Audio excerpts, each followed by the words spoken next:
It's very, very hard to have a conversation about housing or even have a conversation about a downtown without defaulting immediately to what I call the scary D word, density.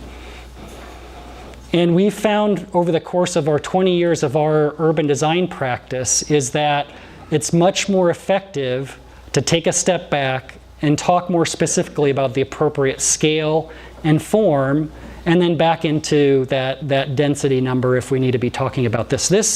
This image here is a great courtyard housing type that exists in a downtown Santa Barbara neighborhood. And when we took a citizen advisory group to walk through this neighborhood, we were doing a master plan for Isla Vista. Many of you are probably very familiar. This is about almost 20 years ago. And the citizen advisor group, their message to us is we don't want more than 18 dwelling units per acre in Isla Vista because we think it's going to compromise our community. And we're like, wait a minute, like why is it 18 and not 18.1? Or what's so bad about 18.1 and 18 is a good thing? And so we did a walking tour of this neighborhood.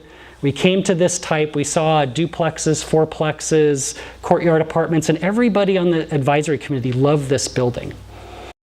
And so I said, well, let's stop and talk about this. Let's talk about the scale. It's 2 stories, has a great little shared courtyard. We went and counted the mailboxes and the doorbells.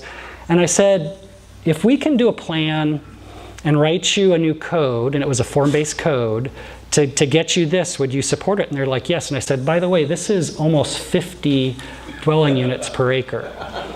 So it completely changed the conversation away from that number, and it shifted that conversation about form and character and scale. And that's what we want to drive this conversation over the course of this specific plan process.